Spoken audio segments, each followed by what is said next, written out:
जय गुरु जी संगत जी। गुरु जी इस रहमा चैनल पे आप सभी संगत का स्वागत है। श्रावण मास की आप सभी संगत को हार्दिक शुभकामनाएं। संगत जी, महाराज हमेशा से कहते थे कि शिव पुराण पढ़ा करो, पढ़ नहीं सकते तो जरूर सुना करो।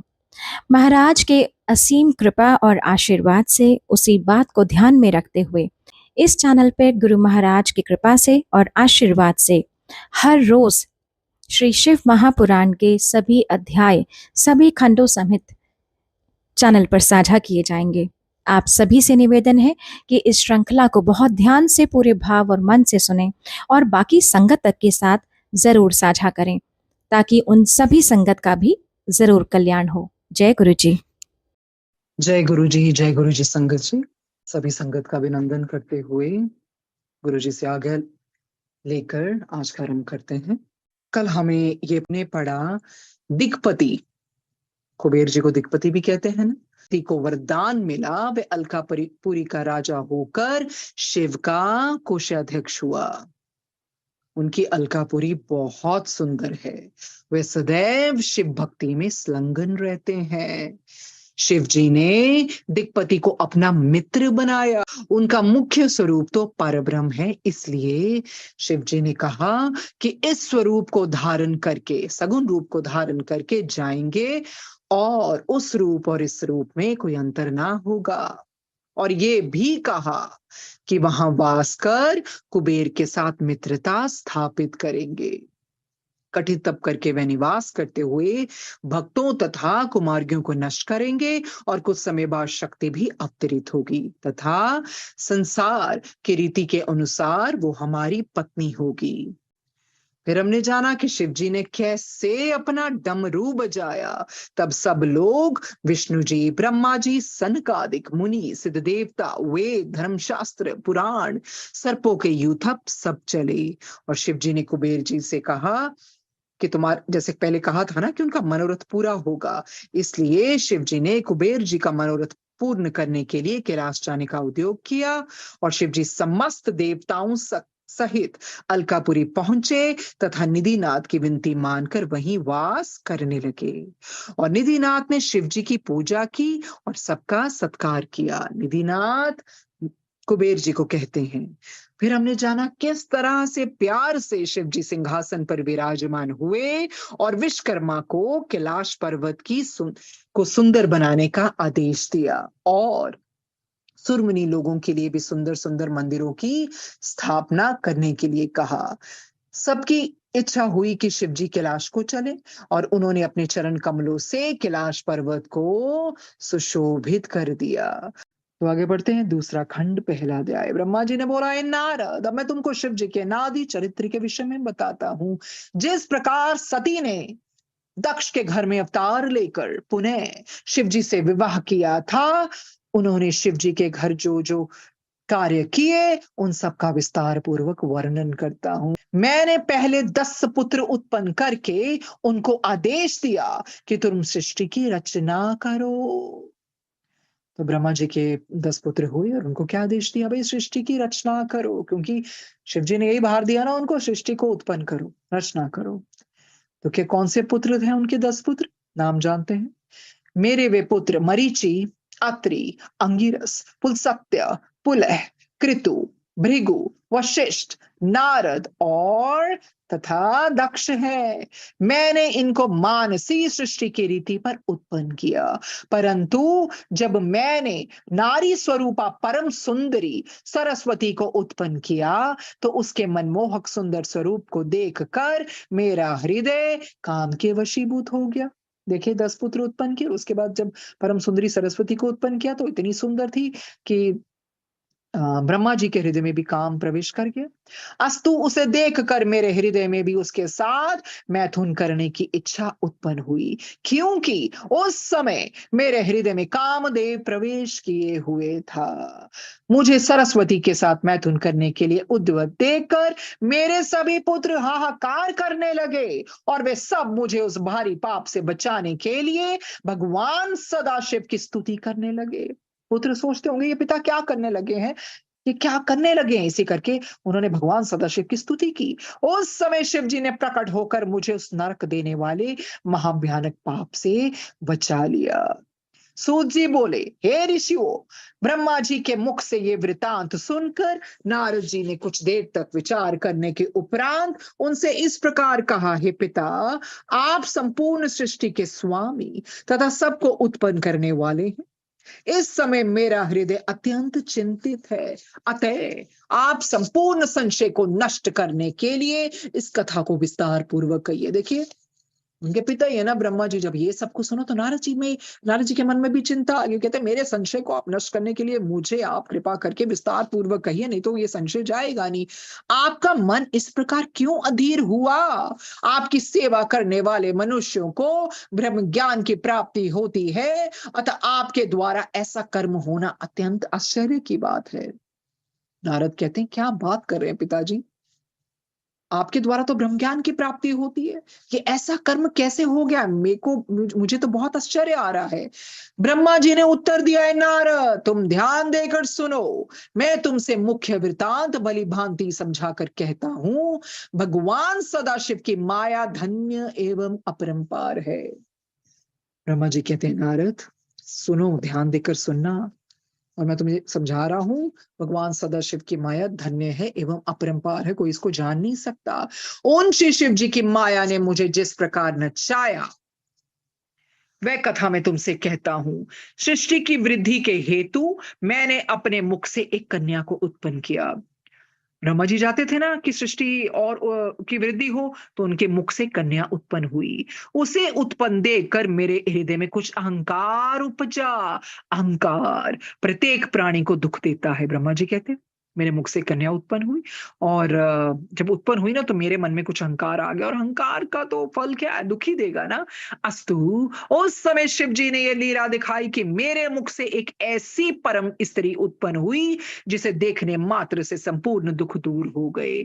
उस स्त्री का नाम संध्या रखा गया।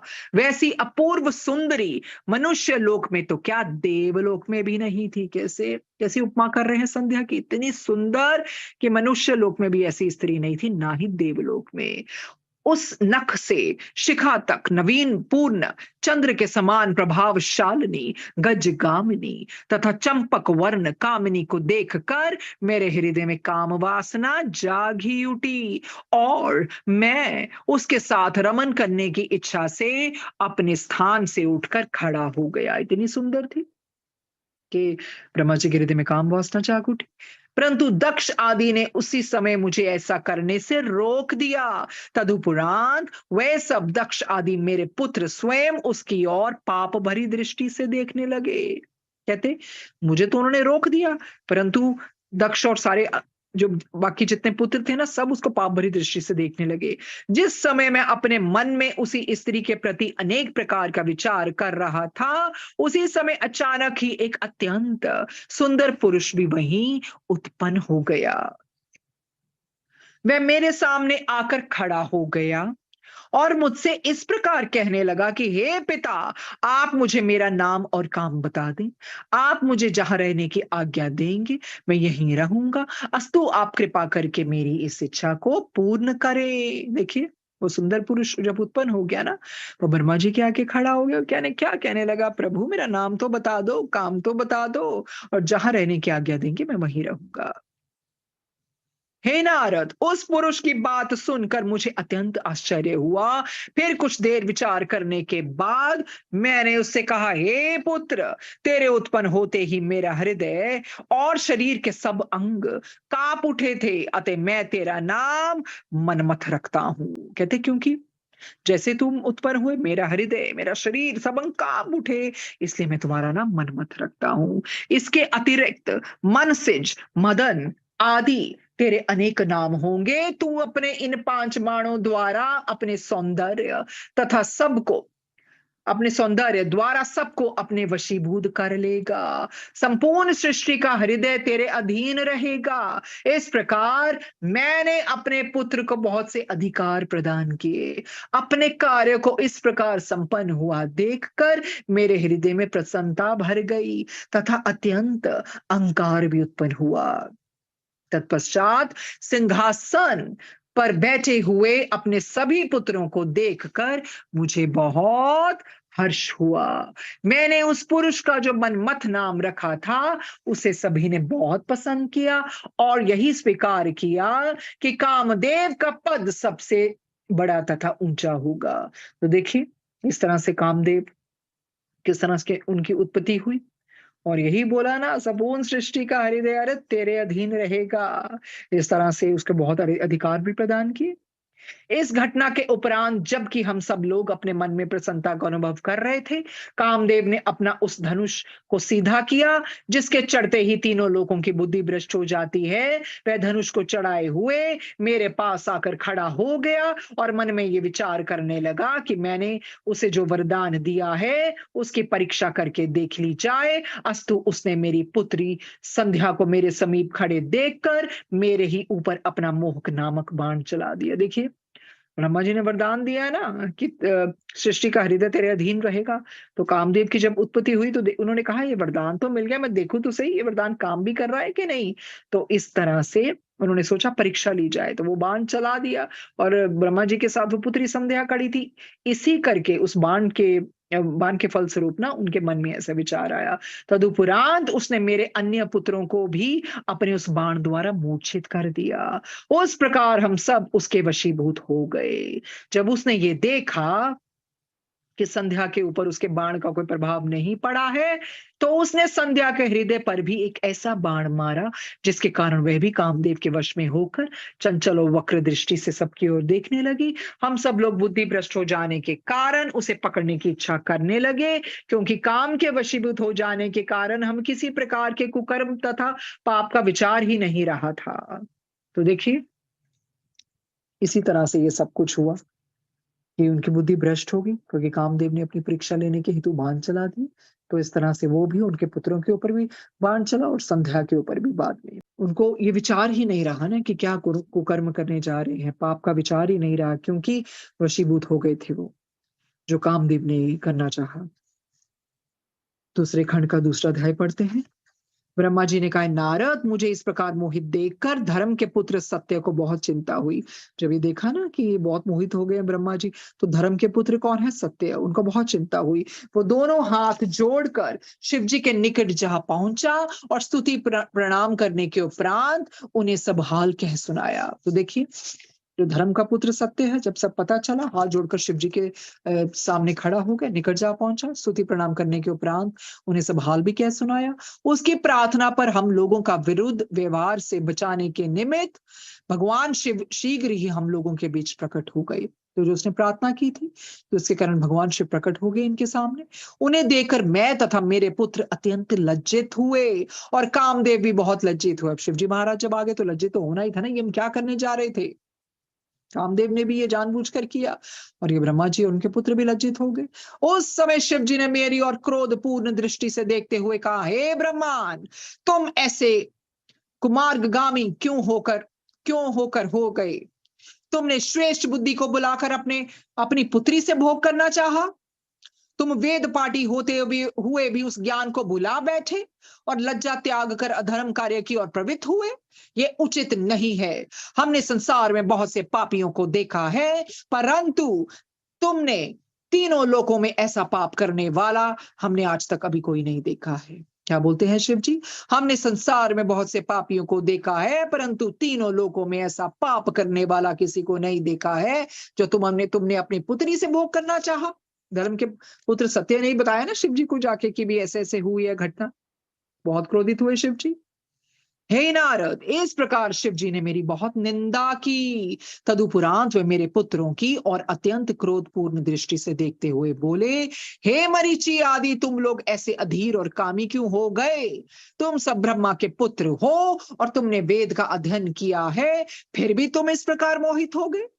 इसलिए तुम्हें सहस्त्रों बार धिक्कार है। हे नारद, भगवान सदाशिव के मुख से निकले हुए इन शब्दों को सुनकर मैं तथा मेरे पुत्र अत्यंत लज्जित हुए।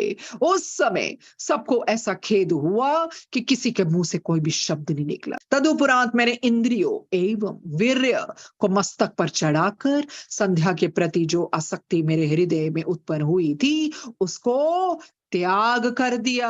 तो देखिए, ब्रह्मा जी ने इंद्रियों एवं अपने वीर्य को मस्तक पर चढ़ा दिया और संध्या के प्रति जो आसक्ति उनके हृदय में अब उत्पन्न हुई थी ना, उसका त्याग कर दिया। भगवान सदाशिव के भय से मैं पाप क्रम में प्रवृत्त होने से बच गया और मेरे पुत्र भी इस निंदनीय कर्म की ओर से विमुख हो गए। देखिए, अगर भगवान प्रकट ना होते तो ये पाप उनसे हो जाता, तो वो बच गए और उनके पुत्र भी बच गए इस निंदनीय कर्म को करने से। उस समय भय के कारण मेरे शरीर से जो पसीना टपका उससे 64 योगिनियां उत्पन्न हुई। हम सुनते हैं ना, 64 योगिनियां होती हैं जो संसार से विमुख होकर तपस्या के अतिरिक्त अन्य कोई कार्य नहीं करती है। तदुपरांत 86 पुत्र और उत्पन्न हुए। दक्ष प्रजापति के शरीर से पसीना निकल कर पृथ्वी पर गिरा, उससे एक स्त्री की उत्पत्ति हुई। अत्रि, मरीचि, पुलह, भृगु तथा तुम अर्थात नारद के शरीर से पसीना नहीं निकला।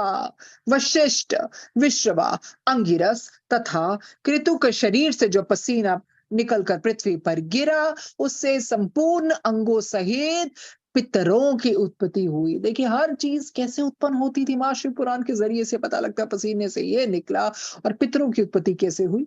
उसी समय वेद और धर्म शास्त्रों का ज्ञान हो गया। वे सब परम धार्मिक धर्म का उपदेश करने वाले एवं संपूर्ण कार्य को करने की क्षमता रखने वाले थे। हे नारद, कृतु से सोमपा, वशिष्ठ से अहिबुर्ग, पुलसत्य से अजयप तथा अंगिरस से बहिर्पद हुए। इस प्रकार पितर 4 प्रकार के हैं। 4 प्रकार के पितर होते हैं, पर वह 6 प्रकार के प्रसिद्ध हैं।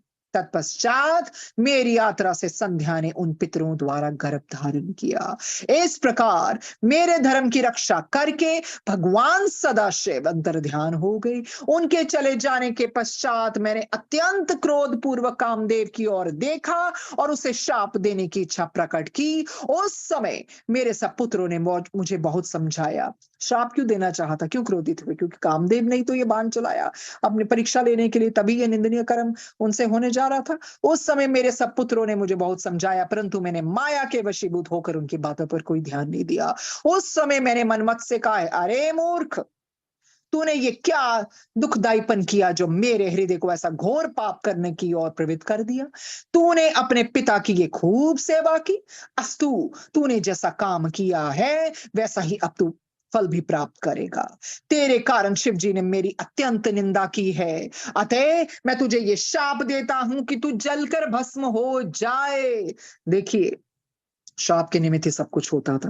ब्रह्मा जी ने दे दिया शाप, पुत्रों ने समझाया पर नहीं, वो रोक नहीं सके। उन्होंने बोला, मैंने शाप देता हूं तो जलकर भस्म हो जाए। भगवान सदाशिव के नेत्रों की अग्नि में पड़कर तुझे अपना शरीर त्याग देना पड़ेगा और तेरी उस दशा को देखकर मेरा हृदय शीतल हो। हे नारद, इस शाप को सुनकर कामदेव अत्यंत भयभीत होकर थरथर कांपने लगा और इस प्रकार कहने लगा, पिता, आप संसार को उत्पन्न करने वाले तथा न्याय और अन्याय की स्थापना करने वाले हैं।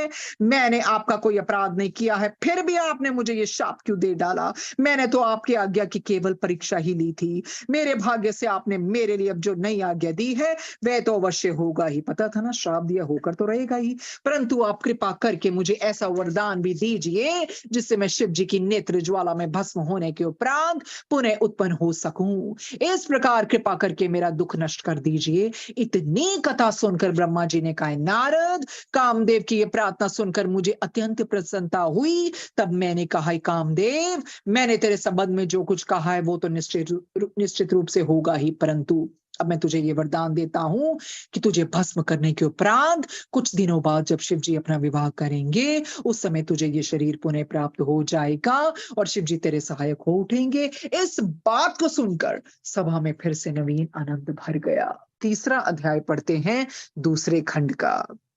ब्रह्मा जी ने कहा, नारद, इस प्रकार मैं शिव जी की माया के अधीन होकर तथा अहंकार के वशीभूत होकर पहले तो अपने प्रभु के साथ वैर किया, तदुपरांत कामदेव पर कृपा करके दक्ष प्रजापति से ये कहा, हे पुत्र, तुम अपनी स्वेदिका नामक पुत्री का विवाह कामदेव के साथ कर दो तो हमारा हृदय प्रसन्न होगा।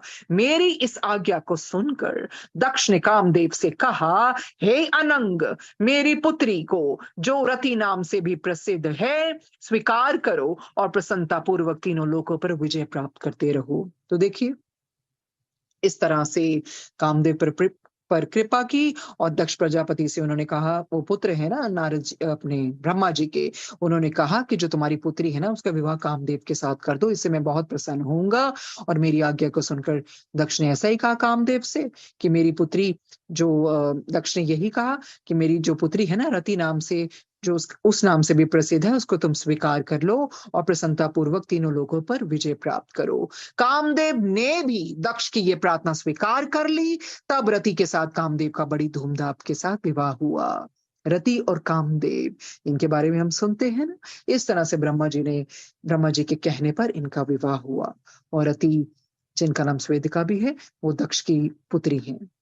बड़ी धूमधाम से इनका विवाह हुआ। उस समय मैंने अत्यंत प्रसन्न होकर दक्ष को अपनी बाईं ओर बिठाया। अपने पिता के समान उपदेश करते हुए भगवान सदाशिव ने मुझसे जो शब्द कहे थे उन पर विचार करते हुए दक्ष से बोला, हे दक्ष, शिव जी योगी स्वरूप धारण कर तीनों लोकों को जीत, भोग विलास को त्याग, स्त्रीहीन हो सदैव स्वच्छंद विचरण किया करते हैं। अपनी दशों इंद्रियों पर विजय प्राप्त कर वे स्वाधीन बने हुए हैं। अतः तुम ऐसा कोई उपाय करो जिससे शिव जी संसारिक रीति के अनुसार अपना विवाह कर ले। तो देखिए, ब्रह्मा जी ने इस तरह से बात की दक्ष से कि देखिए, ना तो वो भोग विलास करते हैं शिव जी, स्त्रीहीन है, सदैव स्वच्छंद विचरण किया करते हैं, अपनी इंद्रियों पर विजय प्राप्त करके स्वाधीन बने हैं। अरे ऐसा कोई उपाय सोचो जिससे संसारिक रीति से उनका विवाह हो। ऐसा हो जाने पर हम निश्चिंत हो जाएंगे। शिव जी ने तुम्हें बहुत धिक्कार दिया है और अपने बड़प्पन के अहंकार से भरकर किसी को कुछ नहीं समझा है। तो देखिए, इस तरह से बता रहे हैं, क्योंकि निंदा की थी ना शिव जी ने जब ये घोर पाप करने वाले थे, इनकी भी और इनके पुत्रों की भी। तो इस तरह से ब्रह्मा जी अपने पुत्र से बात कर रहे हैं कि शिव जी ने तुम्हें भी बहुत धिक्कार दिया है और अपने बड़प्पन के अहंकार में भरकर किसी को कुछ नहीं समझा है। यदि विष्णु ने हमसे ऐसा कहा होता तो हम कुछ भी बुरा नहीं मानते। शिव जी हमारे पुत्र होते हुए भी हमारे प्रति ऐसे कटु वचनों का प्रयोग करते हैं, और तुमसे भी, जबकि तुम उनके भाई होते हो और इस प्रकार अनादर वचन कहते हैं। तो देखिए, ब्रह्मा जी दक्ष को कहते हैं, क्योंकि रुद्र की उत्पत्ति हुई ना उनकी बहुओं के बीच में, तो इस तरह से वो बोलते हैं, इस तरह से दक्ष, वो तुम्हारे भाई हुए। तो देखो किस तरह से शिव जी ने हमारे साथ बर्ताव किया है। सो ये किसी भी हालत में उचित नहीं है। अस्तु, जब तक शिव जी किसी स्त्री से विवाह नहीं कर लेते हैं तब तक हमारा शोक नहीं दूर होगा। अब सोचने की ये बात है कि संसार में ऐसी कौन सी स्त्री है जिसके ऊपर शिव जी मोहित हो जाए और उससे अपना विवाह कर ले तथा वह स्त्री शिव जी की सारी चतुराई को दूर कर दे। तो देखिए, यही है मंशा की ब्रह्मा जी की, इसलिए तो अपने पुत्र को भी कह रहे हैं ना, थोड़ा भड़का रहे हैं कि वो कुछ करे ताकि शिव जी का विवाह हो। यहाँ ये बात ध्यान में रखने की है कि जब कामदेव भी शिव जी को वश में नहीं कर सका तो अन्य देवता उनके समक्ष किस प्रकार ठहर सकते हैं। फिर भी यदि कामदेव कुछ प्रयत्न करे तो शायद काम बने। अब ब्रह्मा जी को पता है कामदेव का कुछ भी वो नहीं चला शिव जी के ऊपर, नहीं चल सकता है और शिव जी को वो वश में नहीं कर सकते। कहते कामदेव जो इतना शक्तिशाली है, जिसके काम से उत्तेजित होकर लोग आ जाते हैं उसके वश में, पर ये तो वो ही नहीं कर सका उनको वश में, तो देवता कैसे करेंगे। आगे पढ़ते हैं, हे नारद, इतना कहकर मैं हंसता हुआ कामदेव के पास जा पहुंचा। उसके सुंदर स्वरूप को देखकर मुझे ये निश्चय हो गया कि कामदेव द्वारा हमारा ये काम अवश्य सिद्ध हो जाएगा। कामदेव ने मुझे अत्यंत आदरपूर्वक अपने पास बिठाया। उसी समय मेरे श्वास से एक अत्यंत सुंदर पुरुष उत्पन्न हुआ। जब ये कामदेव जी के पास बैठे ना ब्रह्मा जी, तो उनके श्वास से एक अत्यंत सुंदर पुरुष उत्पन्न हुआ। उसका नाम मैंने वसंत रखा। तो देखिए, वसंत की उत्पत्ति कैसे होती है, उनके श्वास से। वसंत के जन्म से कामदेव की शक्ति में वृद्धि हुई। उस समय तीनों प्रकार की वायु चलने लगी तथा पक्षी गण मधुर स्वरों में चहचहाने लगे। तो देखिए, वसंत का जब जन्म हुआ तो कामदेव की शक्ति और बढ़ गई। तीनों प्रकार की वायु चलने लगी और पक्षीगण मधुर गीत गाने लगे, मधुर स्वरों में चहचहाने लगे। कोकिला भी मीठे स्वरों में कूक उठी। कामदेव की उस शक्तिशालिनी सेना को देखकर मैंने कहा, हे मनमत, यदि तुम अपने पराक्रम से शिव जी को वश में कर लो तो तीनों भुवनों में तुम्हारी अत्यंत प्रसिद्धि होगी। अस्तु, तो मेरी आज्ञा मानकर इस कार्य को शीघ्र संपन्न करो। तो देखिए, ऐसे ब्रह्मा जी बोल रहे हैं कामदेव को, अरे जो कहा है वो करो, ऐसा करने से तुम्हारी प्रसिद्धि होगी। अपने पराक्रम से शिव जी को वश में करो। अस्तु, तुम मेरी आज्ञा मानकर इस कार्य को शीघ्र संपन्न करो। मेरी इस आज्ञा को सुनकर कामदेव ने उसे अपने मस्तक पर धारण किया। तदुपरांत वह मुझे प्रणाम कर एवं अपनी सेना को साथ में लेकर शिव जी के समीप चल दिया। आगे पढ़ते हैं दूसरे खंड का 4था अध्याय। ब्रह्मा जी ने कहा, नारद, जिस समय कामदेव अपनी सेना को लेकर शिव जी के पास चला, उस समय संपूर्ण संसार पर कुछ ऐसा प्रभाव पड़ा कि सृष्टि के समस्त प्राणी बुद्धिहीन हो उसके वशीभूत हो गए। देखिए, सृष्टि के प्राणियों पर तो काम का प्रभाव चलना ही था ना। अरे शिव जी पर कैसे चलेगा? वो इसीलिए सेना को लेके अपने संग चले ना, कि शिव जी को अपने काम के वशीभूत मैं कर लूं। शिव जी के गणों पर भी उसका प्रभाव पड़े बिना ना रहा। तब शिव जी ने ये जाना कि कामदेव उन पर विजय प्राप्त करने के निमित्त अपनी सेना को साथ लिए हुए आ रहा है, तो उनके ऊपर उसका कुछ भी प्रभाव ना पड़ा। शिव जी को पता चल गया कि कामदेव की मंशा क्या है, क्यों अपनी सेना को लेकर आ रहा है, कि उनके ऊपर विजय प्राप्त कर सके। वे अपनी इंद्रियों को जीतकर अपने स्थान पर ध्यान मग्न बैठे रहे। उनके ऊपर कामदेव का कोई वश नहीं चला। तो देखिए, शिवजी महाराज के ऊपर कामदेव का कोई भी वश नहीं चला। उनका वश कहां पर चला? सृष्टि के प्राणियों पर, गणों पर भी, पर शिवजी पर नहीं। तब कामदेव अत्यंत दुखी एवं चिंतित होकर वहां से लौट आए और कायरों की भांति मेरे सम्मान सामने आकर पृथ्वी पर गिर पड़ा। वहां से जो भी उसने करना चाहा नहीं हुआ। शिवजी वश में नहीं आए, दुखी हो गया कामदेव, चिंतित हो गया और कायरों की भांति वहां से लौट आया और पृथ्वी पर गिर पड़ा। किनके सामने? ब्रह्मा जी के सामने। तदुपरांत स्तुति करते हुए इस प्रकार बोला, हे पिता, मैंने अपनी सेना द्वारा संपूर्ण देवता, मुनि एवं अन्य जीवधारियों को तो वश में कर लिया, परंतु शिव जी के ऊपर मेरा कोई प्रभाव नहीं पड़ा। देखिए, बता रहा है, देख, कहते हैं कामदेव जी, ये कहते हैं, देखो, देवता, मुनि, जीवधारुओं सबको मैंने वश में कर लिया, परंतु शिव जी के ऊपर मेरा कोई प्रभाव नहीं पड़ा, मेरा जादू नहीं चल सका। अब मुझे ये भय लग रहा है कि कहीं वह मेरे ऊपर क्रुद्ध ना हो जाए। प्रज्वलित अग्नि के समान उनके स्वरूप का स्मरण कर मैं मन ही मन अत्यंत भयभीत हो रहा हूं। अरे मुझ में इतना बल नहीं है कि मैं उन्हें परास्त कर सकूं। कामदेव ने हार मान ली, कहते मेरे पास इतना बल थोड़ी है जो उनके ऊपर मेरा वश चल सके, क्योंकि इस बात की मैंने भली भांति परीक्षा कर ली है। हे नारद, कामदेव की बात सुनकर मुझे अत्यंत चिंता हुई और मेरे मुख पर उदासी के लक्षण स्पष्ट हो गए। उस समय मैंने शोकाकुल होकर बहुत से श्वास छोड़े, उनसे अनेक प्रकार के गणों की उत्पत्ति हुई।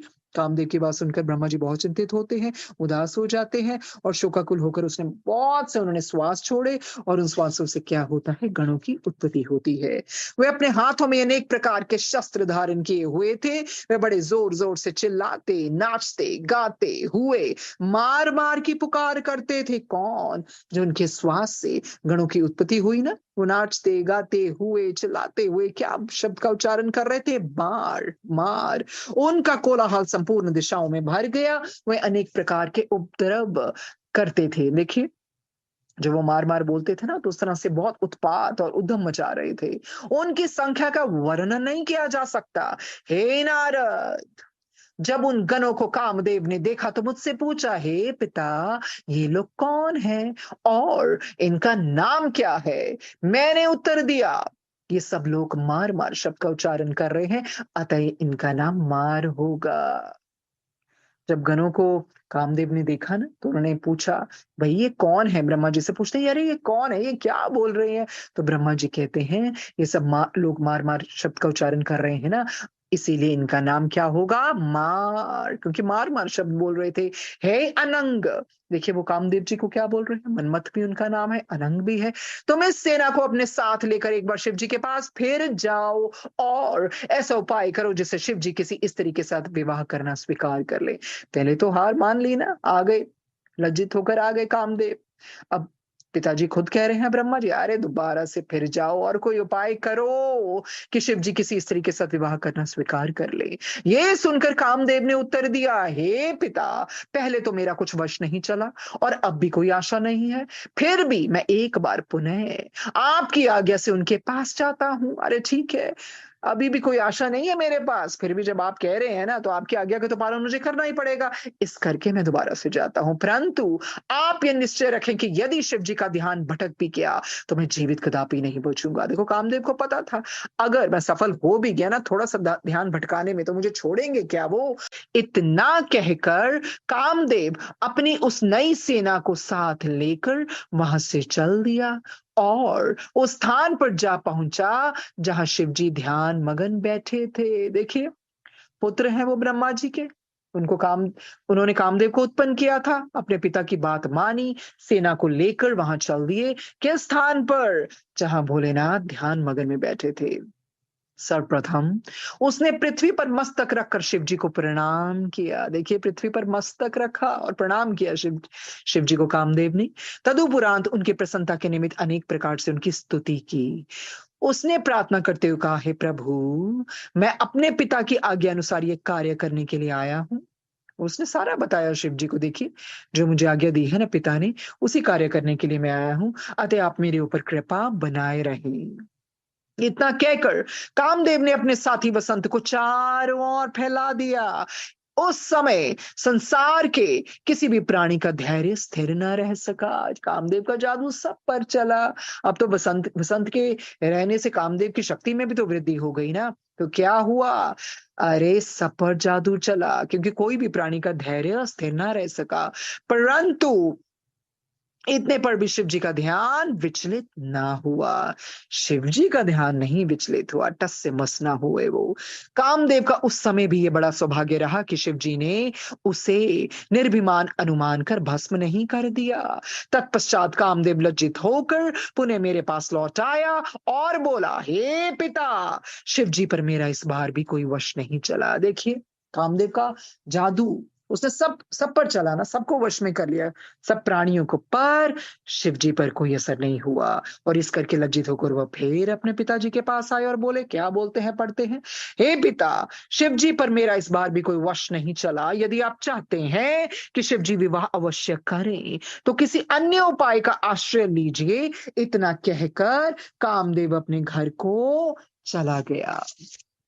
उस समय मुझे अत्यंत निराशा तथा चिंता हुई। जब कोई उपाय ना सूझा तो मैंने विष्णु जी का ध्यान किया और बहुत प्रकार से उनकी स्तुति की। 5वें अध्याय में क्या होता है?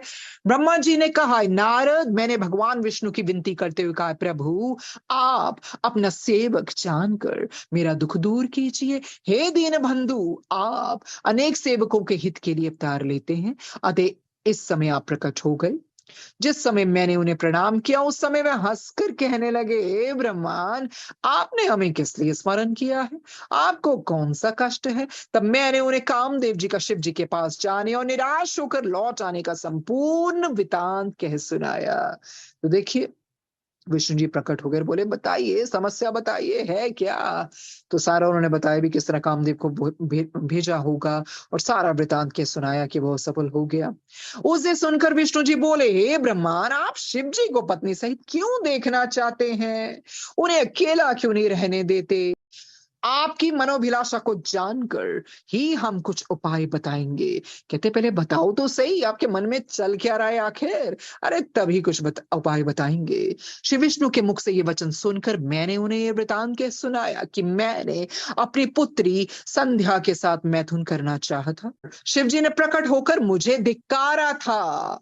मैंने कहा था कि जब तक मैं शिव जी को सप्तनिक नहीं देख लूंगा तब तक हृदय का क्षोभ नहीं जाएगा। सप्तनिक क्या होता है? स्त्री सहित। हे नारद, मेरी बात सुनकर विष्णु जी ने कहा, हे ब्रह्मा, आप अपनी इस मूर्खता को दूर करें। तो विष्णु जी ने कहा, ये क्या सोच क्या रहे हैं ब्रह्मा जी मन में? शिव जी ने तो बिल्कुल ठीक ही धिकारा था ना, और ये क्यों अपने मन में रोष लिए हुए? ये क्या क्या कह रहे हैं? इसी कारण क्या उनकी शादी करना चाहते हैं? तभी विष्णु जी कहते हैं, आप अपनी इस मूर्खता को दूर कर दें। आप जो शिव जी को अपना पुत्र समझकर बुद्धि के विरुद्ध बातें कर रहे हैं ना, वे उचित नहीं है। देखिए, शिव जी तो निर्गुण रूप है ना, इन्हीं के कारण वो अवतरित हुए ना, पुत्र के रूप में, रुद्र के रूप में। तो विष्णु जी समझाते हैं कि आप तो बिल्कुल जैसे संसारिक पुत्र होते हैं, ऐसा पुत्र समझकर अपनी बुद्धि के विरुद्ध बातें कर रहे हैं, ये उचित नहीं है। हम और आप दोनों ही उनके सेवक हैं। विष्णु जी याद दिलाते रहे, भूल गए ब्रह्मा, हम दोनों उनके सेवक हैं। तो आप तो उनको पुत्र समझकर ऐसी बातें कर रहे हैं, क्या ये ठीक है? वे सर्वथा स्वाधीन एवं भक्तों पर अनुग्रह करने वाले हैं। देखिए, स्वाधीन है और भक्तों पर अनुग्रह करते हैं शिव जी महाराज।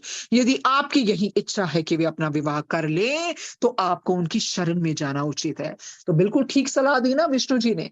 अरे तुम क्या कभी कामदेव का आश्रय ले रहे हो, कभी कुछ सोच रहे हो, तो सीधा क्यों नहीं जाते तुम शिव जी के पास? सीधा जाके बात कर लो ना, वो उचित है ना।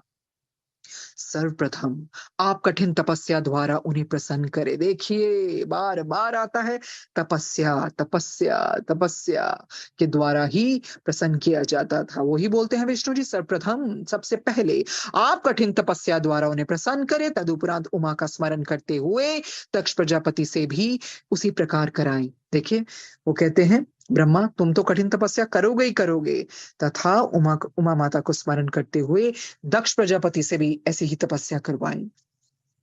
उस तप के प्रभाव से भगवती उमा दक्ष प्रजापति के घर पुत्री रूप में जन्म लेगी और उनका विवाह शिव जी के साथ होगा। ऐसा करने से संपूर्ण लोगों का कल्याण भी होगा और आपकी इच्छा भी पूर्ण हो जाएगी। देखिए, हमारा सलाहकार कौन है, ये सीखने को मिलता। हमारा सलाहकार कौन है, क्या अच्छी बातें सलाह में बताते हैं कि बुरी बातें? तो देखिए, ब्रह्मा जी गए ना विष्णु जी के पास, विष्णु जी कितनी अच्छी सलाह दी। अरे बताइए तो सही, क्या आप पीछे पड़ गए शिव जी के? विवाह करना है, विवाह करना है, क्यों नहीं अकेले रहने देते? जब उन्होंने अभिलाषा बताई तो कहते, तुम तो पुत्र मानकर कैसे, ये क्या तुम्हें उचित है ये जो तुम बातें कर रहे हो? क्या शोभा देता है? तुम सीधा क्यों नहीं उनके पास जाते? अरे तप करो और दक्ष को भी बोलो, कोई अच्छा रास्ता अपनाओ, कोई तरीके से जाओ ना उनके घर, तभी तो वो उनके घर पुत्री जन्म लेंगी ना, और उनका विवाह शिव जी के साथ होगा। ऐसा करने से संपूर्ण लोगों का कल्याण भी होगा और आपकी इच्छा भी पूर्ण हो जाएगी। इतना कहकर श्री विष्णु जी भगवान सदाशिव के चरणों का ध्यान धरते हुए अपने लोक को चले गए। आगे पढ़ते हैं, छठा अध्याय क्या होता है। ब्रह्मा जी मानते हैं कि नहीं मानते हैं, क्या करते हैं जानते हैं। ब्रह्मा जी ने कहा, नारद, भगवान विष्णु की आज्ञा शिरोधार्य कर। मैंने भगवान सदाशिव के प्रति उस द्वेष का त्याग कर दिया। देखिए, ब्रह्मा जी ने बिल्कुल माना ना जो विष्णु जी ने समझाया, बिल्कुल बिल्कुल माना आदर से, क्योंकि उन्होंने बोला जो विष्णु ने कहा कि उनकी आज्ञा शिरोधार्य और करके, कि मैं जो मेरे अंदर द्वेष है ना, जो भी है उस तरह का गुस्सा है, क्रोध है या कुछ भी है, मैं उसको त्याग कर दूंगा। भगवान विष्णु की आज्ञा शिरोधार्य कर मैंने भगवान सदाशिव के प्रति उस द्वेष का त्याग कर दिया जिसे मैंने उनकी माया से मोहित होकर अपना रखा था। तो माया ही है ना जिससे मोहित होकर वो ऐसा कार्य कर रहे थे। तदुपरांत दक्ष को बुलाकर उसे वे संभाल के सुनाया जो कुछ श्री विष्णु जी ने मुझसे कहा था, जो विष्णु जी ने इनको समझाया था ना, इन्होंने दक्ष को, अपने पुत्र को सब समझा दिया विस्तार से। जो कुछ श्री विष्णु जी ने मुझसे कहा था वो मैंने सब उसको बता दिया। मैंने उससे कहा, है पुत्र, अब तुम एक कन्या को जन्म दो जो भगवान सदाशिव की पत्नी हो सके। देखिए, सीधा रास्ता बताया ना विष्णु जी ने। तो फिर उन्होंने पुत्र को कहा, पुत्र, अब समय आ गया है कि कन्या को जन्म दो और ये ही भगवान सदाशिव की पत्नी होगी। ऐसा होने पर हम और तुम संसार में धन्य हो जाएंगे। तुम भगवान सदाशिव की तपस्या करके उनका दर्शन प्राप्त करो और ये वरदान मांगो कि हे प्रभु, आप मेरी संतान बनकर जन्म ले। तो क्या बोला उन्होंने? अरे तुम भी तपस्या करो दक्ष, जब दर्शन प्राप्त करोगे ना तो वरदान मांग लेना। फिर मैं भी तपस्या करके उसी से यही मांगूंगा। ब्रह्मा जी कहते मैं भी यही मांगूंगा, तुम भी ये मांगना, तो हमें ये वरदान मिलेगा ही मिलेगा। वे भगवान त्रिशूल पाणी आदि शक्ति संपन्न तथा सगुण निर्गुण दोनों रूप वाले हैं। देखिए, शिव जी सगुण रूप में भी है, निर्गुण रूप में भी है। उनकी महिमा का पार वेद ने भी नहीं पाया है। वे तपस्या के वशीभूत होकर निश्चय ही दर्शन देते हैं। कहते हैं तपस्या के वशीभूत हैं वो, दर्शन देते हैं तब उसके वशीभूत होकर। जब उन कृपालु शिव जी ने मुझे उत्पन्न किया था, उस समय मेरी तथा विष्णु जी की प्रार्थना को सुनकर हमें ये वरदान भी दिया था कि वे स्वयं भी हर नामक अवतार ग्रहण करेंगे और हमारे संपूर्ण मनोरथों को पूर्ण करेंगे। तो वो बताते हैं दक्ष को, कहते उन्होंने हमें उत्पन्न किया और वरदान दिया था कि तुम्हारे मनोरथों को पूर्ण करेंगे। उन्होंने ये बताया था कि उनकी आदि शक्ति, जिनके अंश से लक्ष्मी की उत्पत्ति हुई है, भी एक कला से उमा के रूप में जन्म लेकर हर अवतार की पत्नी होंगी। अरे ये भी बताया था कि उमा कैसे आएंगी, हर की पत्नी बनेंगी। भगवान सदाशिव ने बताया था कि हमारे स्वरूप की आदि शक्ति द्वारा ही संपूर्ण सृष्टि की उत्पत्ति होती है और वे आदि शक्ति समस्त संसार की माता है। अस्तु हे दक्ष, वे आदि शक्ति तुम्हारे घर में सती नाम से जन्म लेगी। तुम मुझे तथा विष्णु को तो पत्नी सहित देखते हो ना, परंतु भगवान सदाशिव के हर अवतार ने अब तक किसी स्त्री को स्वीकार नहीं किया है। देखिए दक्ष को बताते हैं कि विष्णु जी की भी पत्नी है, मेरी भी है, और अब हम चाहते हैं कि सदाशिव के हर अवतार जो हुए हैं अभी तक किसी स्त्री को स्वीकार नहीं किया है और न अब तक सती का अवतार ही हुआ है। अतः तुम ऐसा उपाय करो जिससे सती का अवतार हो। इस प्रकार समझाकर मैंने दक्ष को विदा किया। तदुपरांत घर जाकर संपूर्ण इंद्रियों को वशीभूत कर वेद के अनुसार तपस्या करने लगा। मैंने अपने मन में श्री जगदम्बा का ध्यान कर श्वास को मस्तक पर चढ़ा लिया और मन के वेग को जीत कर उनकी स्तुति की। तब मेरी उस तपस्या से प्रसन्न होकर जगदम्बा ने मुझे सेवक जानकर दर्शन दिया। देखिए, जैसा विष्णु जी ने समझाया था ब्रह्मा जी ने वैसे ही कहा, अपने दक्ष को भी बताया कि हम लोग तपस्या करेंगे तो देखिए सती जी की उत्पत्ति होगी, सती होंगी तो उनका विवाह किससे होगा? शिव जी से, हर अवतार से। आगे बढ़ते हैं 7वें अध्याय में, देखते हैं क्या होता है।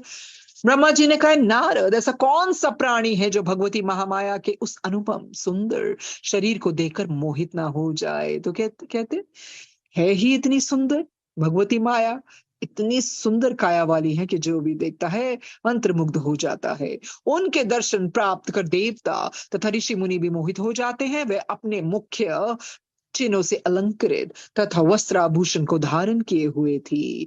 वह सिंह पर आरूढ़ थी। माता रानी की सवारी सिंह ही है ना। उनके उस स्वरूप को देखकर मैं अपना मस्तक नीचे झुकाकर उनकी स्तुति करने लगा। तो देखिए, जब दर्शन होते थे तो दर्शन ऐसे कर नहीं पाते थे, मस्तक झुका दिया जाता था और सबसे पहले स्तुति की जाती थी।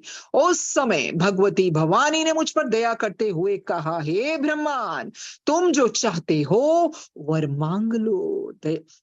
तो दया से देखा, दया आ गई तो क्या बोला? अरे वर मांग लो। ये सुनकर मैंने पिछली बातों को स्मरण करते हुए कहा, मातेश्वरी, रुद्र नामक शिव अवतार ने मुझसे बहुत ही कटु वचन कहे हैं और व्यर्थ ही धिक्कारा है। तो देखिए, अभी भी कुछ ना कुछ रोष चल रहा है ब्रह्मा जी के मन में। हालांकि विष्णु जी तो समझाया, तो फिर भी कह रहे हैं, अरे व्यर्थ ही उन्होंने मुझे धिक्कारा है। तो इसका क्या मतलब है? अभी भी कहीं ना कहीं वो रोष पाले हुए हैं मन में। क्या बोलते हैं माता रानी से? पढ़ते हैं, अतः आप अवतार लेकर उन्हें वश में कर ले, जिससे वे भी हमारे ही समान ग्रस्त हो जाए। शिव जी को कोई वश में नहीं कर सका ना, तो उनके मन में ये है, यार हमें तो इन्होंने इतना धिक्कारा, अब मैं भी चाहता हूँ ये भी ग्रस्त हो जाए। जो मन में इनके था, तभी इनको वो शांति मिलनी थी। कृपा कर आप यही वरदान दक्ष प्रजापति को भी दीजिए, क्योंकि इसी अभिलाषा को लिए वह भी आपकी आराधना कर रहा है। तीनों लोकों में आपके अतिरिक्त ऐसा कोई नहीं है जो शिव जी को मोहित कर सके। तो देखिए, ब्रह्मा जी ने अपने पुत्र को भी बोला था ना, तुम भी आराधना करो, तुम भी तपस्या करो, तो माता रानी को यही कहते हैं। यही अभिलाषा दक्ष के अंदर भी है, इसी कारण वो भी आराधना कर रहा है। क्योंकि आपके अतिरिक्त माता रानी ऐसा कोई है ही नहीं जो शिव जी को मोहित कर सके। है नारद, मेरी बात सुनकर भगवती भवानी ने कहा, हे ब्रह्मांड, तुम धोखा देकर मुझसे ये क्या मांग रहे हो? अरे ये क्या, मैंने तो तुम्हें बोला कि वरदान जो भी है मांग लो, अब तो तुमने मुझे फंसा दिया। ये धोखा ही हुआ ना। ये क्या कह रहे हो तुम? इससे तुम्हें क्या लाभ होगा? इस समय तुमने मेरे सामने ये संकट भी उपस्थित कर दिया है कि मैं तुम्हें वरदान ना दूं तो वेद का मार्ग नष्ट हो जाएगा। देखिए, जब भी तपस्या की जाती थी ना, तो वरदान तो देना ही पड़ता था, क्योंकि ये वेदों का मार्ग है, ये धर्म का मार्ग है। तो माता रानी कहती हैं, जब वो उनकी अभिलाषा जानती हैं कि इनका अंदर से क्या मकसद है, वो कहती है, मैं तो मतलब ये क्या किया तुमने? मैं संकट में आ गई, ये संकट खड़ा कर दिया। वरदान ना दूं तो भी वेद का मार्ग नष्ट हो जाएगा। इतना कहकर उन भगवती ने योग धारण द्वारा उन पर ब्रह्म परमेश्वर का ध्यान किया। पर ब्रह्म परमेश्वर कौन है? शिव जी महाराज। उनका ध्यान किया, जो अपने भक्तों को प्रसन्नता प्रदान करते हैं और सबके अंतकरण का हाल जानते हैं। भगवान सदाशिव ने उन्हें ध्यान अवस्था में यह आज्ञा दी कि ब्रह्मा जिस वरदान को मांगते हैं उन्हें दे दो और तुम अवतार ग्रहण करना स्वीकार करो। देखिए, माता रानी ने सदाशिव का ध्यान किया और उस ध्यान की अवस्था में ही शिव जी ने आज्ञा दे दी कि जो ये कह रहे हैं, जो वरदान मांग रहे हैं, दे दो और तुम अवतार ग्रहण करना स्वीकार करो। हम तुम्हें अत्यंत स्नेह पूर्वक अंगीकार करेंगे, प्यार से तुम्हें अपनाएंगे तथा ब्रह्मा को इस प्रकार मोहित करेंगे कि उनका संपूर्ण गर्व नष्ट हो जाएगा। कहते इसको भी मैं देख लूंगा बाद में, ऐसे मोहित करूंगा कि इनका गर्व नष्ट हो जाएगा। पर ब्रह्म की ऐसी आज्ञा पाकर भगवती जगदम्बा ने मुझसे कहा, ब्रह्मान, हर रूपी भगवान सदाशिव योगी राज हैं, उन्हें मोहित नहीं किया जा सकता, परंतु तुम्हारी प्रार्थना के अनुसार युक्ति पूर्वक तुम्हारा मनोरथ सिद्ध कर दिया जाएगा। देखिए, ब्रह्मा जी ने माता रानी से यही कहा था ना कि आपके अतिरिक्त तो उसे कोई मोहित कर नहीं सकता। तो देवी क्या कहती है, कोई ऐसा है भी जो उनको मोहित कर सकता है? अरे उन्हें कोई मोहित नहीं कर सकता, पर जो भी तुम्हारी अभिलाषा और प्रार्थना है ना, युक्ति लड़ाई जाएगी। अरे युक्ति पूर्वक तुम्हारा मनोरथ सिद्ध कर दिया जाएगा।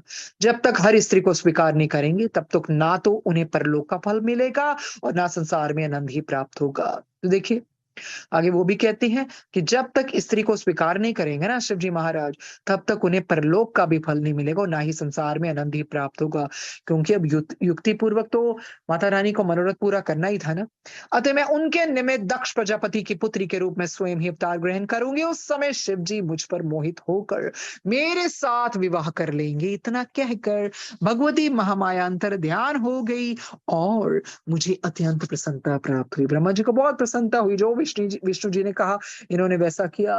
पर बाद में ऐसी बात कही जब माता रानी को, तो माता रानी कहते, मैं अब क्या करूं, अब तुम्हारे सामने खड़ी होगी, वरदान भी देना पड़ेगा, नहीं दूंगी तो वेदों के मार्ग से ये हटकर हो जाएगा। तो फिर उन्होंने कहा, समय आने पर युक्ति पूर्वक मनोरथ को पूर्ण करेंगे। 8वां अध्याय। इतनी कथा सुनकर सूत जी बोले, ऋषियों, पिता मैं ब्रह्मा जी द्वारा इस वृतांत को सुनकर नारद जी ने अत्यंत प्रसन्न होकर कहा, पिता, भगवान सदाशिव की आदि शक्ति ने जब आपको ये वरदान दिया, उसके उपरांत क्या घटना घटी, ये आप मुझे बताने की कृपा करें। ब्रह्मा जी बोले, हे आत्मज, जब भगवती महामाया ने प्रकट होकर मुझे ये वरदान दिया, तब दक्ष प्रजापति ने मेरी आज्ञा अनुसार घोर तपस्या करनी आरंभ की। तो देखिए, नारद जी कितने प्रेम से श्रवण कर रहे हैं, कितने उत्सुक आ रहे हैं, मुझे बताइए आगे जाके क्या हुआ। तो ब्रह्मा जी पूरा बताते हैं, जब माता रानी ने प्रकट होकर मुझे ये वरदान दिया ना, तब दक्ष प्रजापति ने मेरी आज्ञा के अनुसार, क्योंकि मैंने उसको आज्ञा दी थी तपस्या करने के लिए, तभी माता रानी का जन्म होगा। और उसने तपस्या करनी आरंभ की। उसने तीनों प्रकार का प्राणायाम करते हुए शिवरानी के चरण कमलों में अपने हृदय को स्थित किया। चरण कमलों का ध्यान किया, अपने हृदय को चरण कमलों में स्थित किया। दक्ष के उग्र तप को देखकर श्री जगदम्बा ने अपनी उसी शुद्ध, मनोहर एवं पवित्र स्वरूप में प्रकट होकर दर्शन दिया। देखिए, ब्रह्मा जी ने तपस्या की, पहले उनको दर्शन दिए। दक्ष जी ने तपस्या की, फिर उनको भी दर्शन हुए, जिसका वर्णन मैं पहले कर चुका हूं। दक्ष ने उन्हें प्रणाम स्तुति करते हुए कहा, हे भगवती, मैं आपकी शरण में आया हूं। आप मुझे अपना सेवक जानकर मेरे ऊपर कृपा करें। उसकी स्तुति को सुनकर भगवती बोली, हे दक्ष, तुम्हारी जो इच्छा है वो वर मुझसे मांग लो। मेरे लिए कोई भी वस्तु अदेय नहीं है, मैं हर वस्तु दे सकती हूँ। अरे मांग लो जो भी तुम्हारी इच्छा है, क्योंकि दक्ष ने बड़े प्यार से उनकी स्तुति की थी। ये सुनकर दक्ष ने कहा, हे मातेश्वरी, आप मेरी पुत्री बनकर मेरे घर में अवतार लें और हर के मन को मोहित करें। शिव जी को कहते हैं ना, हर हर महादेव, हर को मोहित करें। इस कार्य में मेरा ही कोई प्रयोजन नहीं है, अपितु तीनों लोगों का उपकार भी सन्निहित है।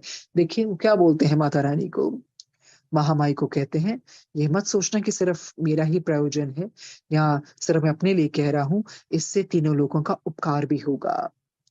मैंने मोक्ष का वरदान ना मांगकर आपसे जो ये प्रार्थना की है वो पूर्ण होनी चाहिए। तो इसका क्या मतलब है? दक्ष कहते हैं, मैं तो मोक्ष भी तो मांग सकता था ना, पर मैंने मोक्ष नहीं मांगा।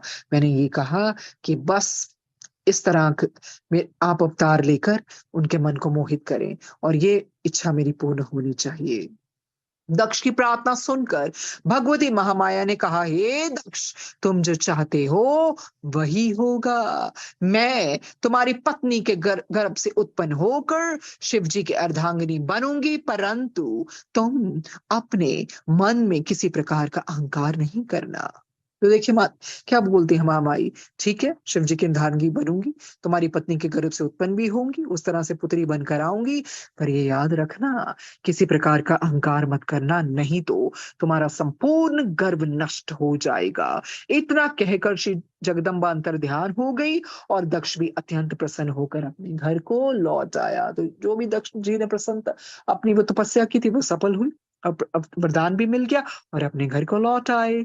तदुपरांत दक्ष ने 10 सहस्त्र मानस पुत्रों की उत्पत्ति की। 10 सहस्त्र मानस पुत्रों की उत्पत्ति की। वह सब तुम्हारी प्रेरणा से घर छोड़कर तपस्या करने के लिए वन में चले गए।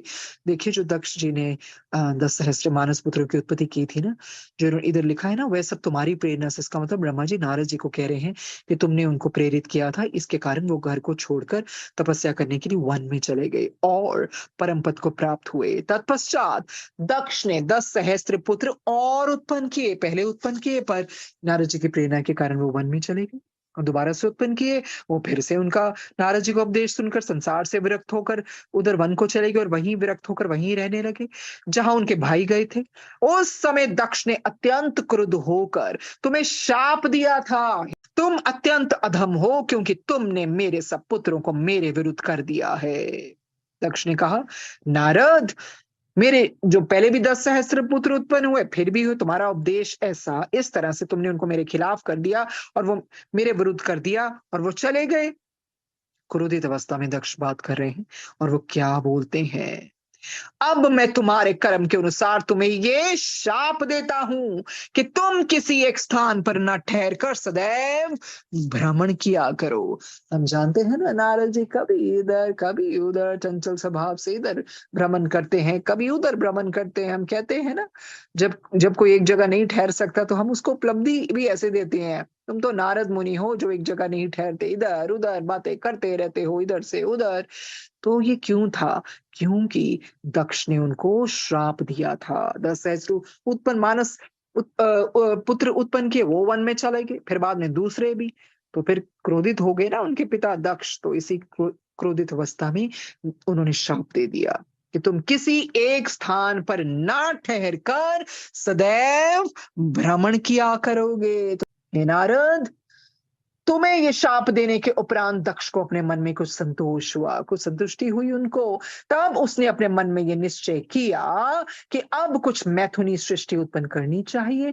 ये विचार करके दक्ष ने वीर प्रजापति की पुत्री वीरनी के साथ विवाह किया। तो विवाह के उपरांत दक्ष ने अपने हृदय में भगवती जगदम्बा का ध्यान किया। उस समय श्री जगदम्बा जी ने भी अपने मन में ये विचार किया कि अब मुझे दक्ष के घर जन्म लेकर उसका मनोरथ पूर्ण करना चाहिए। ये निश्चय कर वह दक्ष के हृदय में प्रवेश कर गई। उस समय दक्ष प्रजापति को अत्यंत प्रसन्नता प्राप्त हुई और भगवती के तेज से उनका शरीर प्रदीप्त हो उठा। तदुपरांत शुभ अवसर पाकर दक्ष ने उस तेज को अपनी पत्नी में स्थिर कर दिया। 9वां अध्याय पढ़ते हैं। ब्रह्मा जी ने कहा, नारद, जब दक्ष की पत्नी गर्भवती हुई उस समय बहुत धूमधाम से उत्सव मनाया गया। दक्ष ने रीति के अनुसार पूजा की। मैंने तथा विष्णु ने भी उस उत्सव में सम्मिलित होकर दक्ष की पत्नी की सेवा एवं स्तुति करने के पश्चात दक्ष की प्रशंसा की। सभा समाप्त होने के पश्चात हम सब लोग अपने अपने लोक को लौट आए। 9 महीने बीतने के पश्चात जब 10वां महीना आरंभ हुआ तब चारों ओर अपने आप आनंद के दृश्य प्रकट हुए। सभी मन में हर्षित थे, खुश थे।